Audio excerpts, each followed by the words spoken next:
kembali lagi bersama kita kelompok 6. Nah, di sini saya sudah bersama teman seangkatan kita dari SMA Negeri 8 Kota Ternate.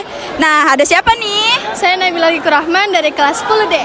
Nah, jadi Bila, aku mau nanya dong beberapa pertanyaan. Jadi menurut kamu apa aja sih tantangan yang sering dihadapi oleh siswa dalam menjaga pergaulan yang positif di sekolah? Tantangan yang sering terjadi adalah pengaruh dari teman sebaya yang negatif, seperti ajakan membolos, berkata kasar, atau saling mengejek. Dan juga media sosial berpengaruh besar terhadap sikap dan pola pergaulan siswa. Oh, bener juga ya. Terima kasih Nabila jawabannya. Kita lanjut ke pertanyaan selanjutnya. Nah, untuk pertanyaan selanjutnya, di sini saya sudah bersama. Saya Emret Afgan Ridwan dari kelas 11B. Baik, langsung saja saya tanyakan ya Karyat. Baik, jadi menurut Karyat, bagaimana cara sekolah mendukung terciptanya pergaulan yang sehat di kalangan siswa? Jadi menurut saya itu sekolah ada dua cara. Yaitu yang pertama memberikan bimbingan seperti bimbingan konseling atau ekstrakurikuler yang sekolah adakan, dan juga aplikasi dari nilai-nilai seperti sopan santun dan juga karakter-karakter kita. Dan yang kedua itu ada cara sekolah memilih siswa yang masuk ke dalam sekolahnya, karena tidak mungkin setiap sekolah itu membiarkan semua orang saja yang masuk dalam sekolahnya. Harus melihat riwayat-riwayatnya juga. Jadi dengan pilah-pilahan itu kita bisa menciptakan pergaulan yang lebih sehat dalam sekolah kita saja. Baik, terima kasih atas jawabannya ya Karyat. Jadi sekian itu saja yang ingin saya tanyakan, dan kembali lagi di pertanyaan selanjutnya. Assalamualaikum warahmatullahi wabarakatuh. Perkenalkan, nama saya Nadia Cahaya Kalisa Bermawi, dan di sini saya akan mewawancarai dengan Pak Zaid Hamid. Ya, di sini saya akan memulai sesi wawancaranya. Yang soal pertama, Pak. Sejauh mana peran guru dalam membimbing siswa agar tetap berada dalam lingkungan pergaulan positif dan sehat? Peran guru sangat penting, di mana guru sebagai pengganti orang tua di sekolah harus bisa memberikan atau mampu mensosialisasikan, memberikan pemahaman kepada siswa terkait dengan pergaulan yang positif atau pergaulan yang baik. Jadi melalui wadah seperti aktivitas pembelajaran di kelas maupun kegiatan-kegiatan seperti apel, itu menjadi wadah bagaimana guru mensosialisasikan pergaulan yang sehat kepada peserta didik atau siswa, sehingga diharapkan ke depan siswa tidak terjerumus dengan pergaulan yang Tidak sehat. atau pergaulan yang tidak baik. Kurang lebih seperti itu. Jadi perannya sama seperti orang tua gitu. Itu pentingnya karena sifatnya sebagai pengganti orang tua di sekolah, maka perannya begitu penting, harus terus mensosialisasikan atau mengingatkan melalui wadah seperti upacara bendera, apel pagi, maupun ketika aktivitas pembelajaran di kelas pun bisa menjadi wadah untuk mengingatkan kepada peserta didik untuk jangan sampai terjerumus kepada pergaulan yang tidak sehat. Oke, Pak. Kurang lebih seperti itu. Kami berlanjut kepada pertanyaan nomor 2. Apakah pergaulan yang tidak sehat bisa mempengaruhi prestasi siswa di sekolah? Jika ya, bisa dijelaskan bagaimana dampaknya? Ya, sangat jelas bahwa pergaulan yang tidak sehat itu sangat berpengaruh terhadap prestasi belajar. Contohnya nih, misalkan ada seorang yang kemudian melakukan hal-hal yang misalkan kita ambil contoh memakai narkoba dan sebagainya, itu pasti akan berefek berdampak pada aktivitas kehidupan yang lainnya. Ya, salah satunya adalah kegiatan sekolah. Bahkan ketika di rumah pasti akan berpengaruh pada aktivitas pembelajarannya. Hal ini dapat berpengaruh terhadap misalnya tingkat konsentrasi, fokus belajar dan sebagainya. Nah, ini otomatis akan berdampak pada nanti prestasi belajarnya menurun, semangat belajarnya pun menurun karena dia lebih cenderung menghabiskan waktu dengan imajinasi tidak jelas daripada pergaulan bebas yang telah dia lakukan atau pergaulan dampak daripada pergaulan itu sendiri gitu. Jadi saya kira sangat berpengaruh pergaulan bebas ini terhadap prestasi belajar siswa. Baik, Pak. Baik, terima kasih. Cukup sampai sini sesi wawancaranya. Makasih Pak. Wabillahi taufiq wal hidayah. Wassalamualaikum warahmatullahi wabarakatuh.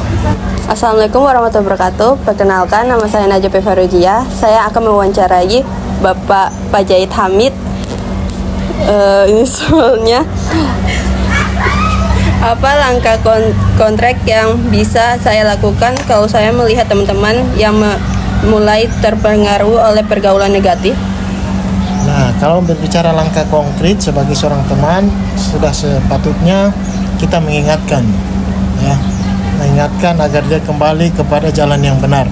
Itu langkah pertama saya kira yang bisa dilakukan oleh seorang teman adalah bagaimana kita mengingatkan atau menasihati agar dia bisa kembali ke pergaulan yang benar gitu ya. Langkah yang kedua, misalnya ini terjadi di lingkungan sekolah, maka butuh yang namanya harus bekerjasama dengan guru ya sebagai orang tua di lingkungan sekolah. Jadi intinya adalah bagaimana kita mengkomunikasikan dengan guru yang memang secara kesehariannya dapat berinteraksi langsung, misalkan ke wali kelas atau mungkin ke guru BK atau mungkin ke kesiswaan, agar bisa membatasi perilaku atau kecenderungan tindakan dia yang bisa membuat dia mengarah kepada perilaku-perilaku pergaulan yang tidak baik. Intinya adalah dua hal ini perlu dilakukan. Yang pertama adalah langkah konkret yang pertama adalah mengingatkan ya sebagai seorang sahabat, mengingatkan dan menasihati agar dia kembali ke pergaulan yang baik. Kemudian yang kedua, misalkan itu terjadi di lingkungan sekolah, maka kita perlu menginformasikan, memberitahu atau mengkomunikasikan dengan guru yang ada di lingkungan sekolah. Kurang lebih seperti itu. Baik, pertanyaan kedua. Menurut pengalaman Bapak, bagaimana dampak pergaulan yang tidak sehat terhadap perkembangan karakter dan prestasi siswa? Nah, kalau dampak terhadap karakter dan prestasi, saya kira yang pertama berbicara tentang karakter, otomatis ini akan berpengaruh terhadap perilaku, sikap, ya, emosional juga daripada pelaku yang melakukan pergaulan yang tidak sehat. Intinya adalah berdampak pada kestabilan emosi. Misalkan kita ambil contoh seorang yang memakai biasanya menghirup lem, ya kan, akibat dari pergaulan bebas akhirnya menggunakan narkoba dan sebagainya. Ini kecenderungan perilakunya adalah perilaku yang di luar nalar gitu. Artinya perilaku yang tidak mencerminkan seseorang yang terdidik, bisa saja karena berhalusinasi, ya, akhirnya berpengaruh terhadap perilaku yang ditunjukkan dalam kehidupan sehari-hari, terutama di lingkungan sekolah. Nah, yang berikut masalah prestasi, yang jelas ini akan berpengaruh terhadap motivasi, semangat belajarnya, ya, motivasi belajarnya, sehingga dia lebih banyak menghabiskan waktunya terhadap hal-hal yang tidak berfaedah. Akhirnya berpengaruh terhadap tadi yang saya bilang, prestasi menurun, kemudian motivasi belajar menurun, semangat belajar menurun. Akhirnya ya secara lambat laun hari demi hari pasti akan berpengaruh terhadap prestasi belajarnya. Kurang lebih seperti itu. Baik, terima kasih. Sekian wawancara saya. Wassalamualaikum warahmatullahi wabarakatuh.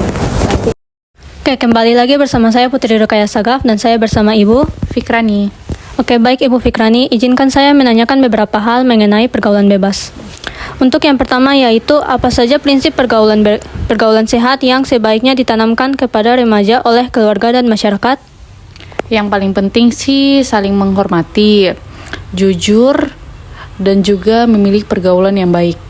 Kemudian remaja juga bertanggung jawab untuk memilih pergaulannya agar tidak terjerumus dalam hal yang negatif. Oke, baik.